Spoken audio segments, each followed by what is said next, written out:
Hello दोस्तों, welcome to our channel vacancy update. तो आज के अपने इस वीडियो में हम बात करने वाले हैं कि जो 1218 कैंडिडेट जिनका कि बीएसएससी में दोबारा पीटी का रिज़ल्ट दिया गया है और वो सभी के सभी आरक्षित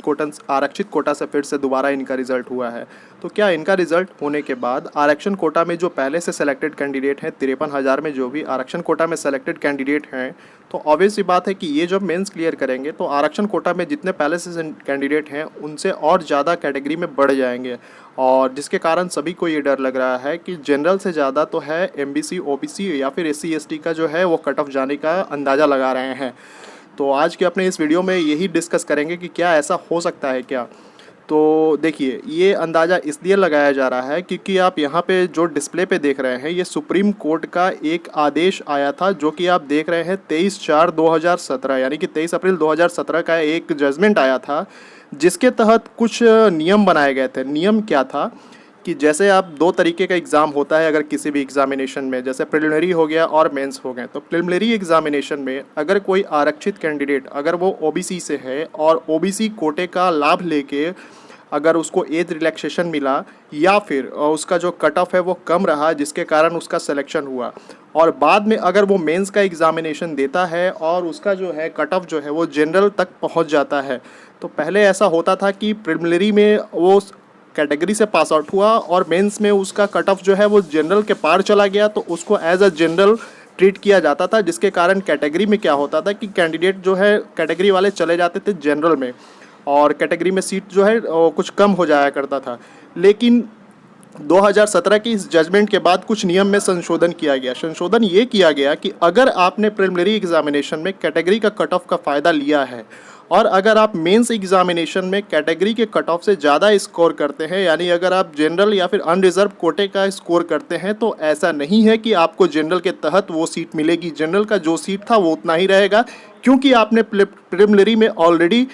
कैटेगरी का आरक्षण ले चुका है, इसलिए आपको कैटेगरी में ही रखा जाएगा। और इसी कारण बहुत सारे ऐसे रिज़ल्ट है प्रीवियसली जिसमें हम लोगों ने ये देखा है कि कभी कभी जनरल का कट ऑफ जो है कैटेगरी से कम हो जाता है। ठीक है, यही कारण है क्योंकि वो लाते हैं जनरल के जनरल के कट ऑफ तक उनका स्कोर हो जाता है, लेकिन इस नियम के कारण उनको कैटेगरी में ही रखा जाता है। तो अगर ये बात आप लोग सोच रहे हैं कि बीएसएससी में भी ऐसा ही कुछ होने वाला है कि कैटेगरी में जो है वो कट ऑफ बढ़ने वाली है, तो ऐसा कुछ नहीं होने वाला है क्योंकि आप देख रहे हैं कि यहाँ जजमेंट 2017 का है जबकि हमारा जो रिक्रूटमेंट है वो 2014 का है। तो इसलिए यहाँ पे इस तरीके का कोई केस नहीं होगा। हाँ, 2017 के बाद की जो वैकेंसीज़ है वहाँ पे ये शर्त लागू होगी। और इसके साथ ज़रा ये भी पढ़ लेते हैं कि इस न्यूज़ में है क्या। तो उसे सामान्य वर्ग में समायोजित नहीं किया जाएगा सुप्रीम कोर्ट के फैसले के अकॉर्डिंग जो है, क्योंकि उसने लिखित परीक्षा में समान वर्ग के उम्मीदवारों से ज़्यादा अंक हासिल किए हैं। नियम का हवाला कोर्ट में देते हुए एक केस था जो कि बीपीएससी का ही था, एक महिला कैंडिडेट थी, उन्होंने ये बात रखी थी कि उनका जो है कट ऑफ जो था वो एक्चुअली जनरल में चला गया था और इस कारण बस कैटेगरी में जो है सीट फुल हो जाने के कारण उनको वो मिल नहीं पाया था, इस कारण से ऐसा किया गया था। और इसके कुछ और है फैसले के क्या मायने हैं, अब देख लेते हैं कि अगर कोई उम्मीदवार आवेदन भरते समय ही खुद को आरक्षित श्रेणी में बताता है और इसके तहत मिलने वाला लाभ लेता है लेकिन बाद में उसके अंक सामान्य श्रेणी के कट ऑफ के बराबर या अधिक हो जाते हैं तो भी उसका चयन आरक्षित सीटों का ही होगा। ये चीज़ आप ध्यान दीजिएगा, ये 2017 के बाद है और इसके तहत उसे सामान्य सीट वाले जो समान वर्ग का जो सीट है वो नहीं मिलने वाला है। और ये मामला था दीपा पीवी, ठीक है, दीपा पीवी जो बीपीएससी कैंडिडेट थी उनका ये मामला था। ठीक है, और इसमें और कुछ मैं आपको बता दूं,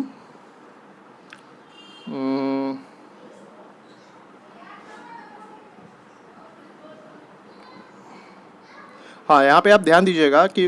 अगर एससी एसटी या ओबीसी उम्मीदवारों के लिए छूट के मानक जैसे उम्र सीमा हो गया, अनुभव हो गया, शैक्षणिक योग्यता हो गया, लिखित परीक्षा के लिए अधिक अवसर दिए गए हों तो उन्हें आरक्षित रिक्तियों के लिए ही चयनित किया जाएगा। ऐसे उम्मीदवार अनारक्षित रिक्तियों के लिए अनुबद्ध माने जाएंगे, यानी कि इनको अनारक्षित जनरल में नहीं लिया जाएगा। जैसे कि अभी हाल ही का जो रिक्रूटमेंट था आरआरबी का, एनटीपीसी का, उसमें जब इंटर लेवल का जो फॉर्म फिल हो रहा था तो आप लोगों ने ध्यान दिया होगा कि उसमें ओबीसी और जनरल और बीसी के लिए जो था वो 50% इंटर में मार्क्स होने चाहिए थे फॉर्म फिल करने के लिए। लेकिन एससी एसटी के लिए क्या किया गया था कि वो सिर्फ पास होते हैं, अगर उनका परसेंटेज नहीं मार्क कर रहा था 50 पास हैं अगर, तो फॉर्म फिल कर सकते थे। और अगर इस आरक्षण का फ़ायदा उठाते हुए अगर वो पीटी क्वालिफाई कर लेते हैं, ठीक है, पीटी तो वो क्वालिफाई कर गए, और अगर मेंस में उनका जो है वो रिज़ल्ट होता है जनरल के तहत, तो अगर वो जनरल में जाना चाहेंगे तो वो नहीं जा पाएंगे, क्योंकि वो जनरल में वही कैंडिडेट जाएगा जिसका 50% मार्क्स है। तो ऑब्वियस ही बात है कि उनको कैटेगरी में ही रखा जाएगा अगर वो जनरल का भी मार्क्स लाते हैं तो। इसलिए ये जो सारे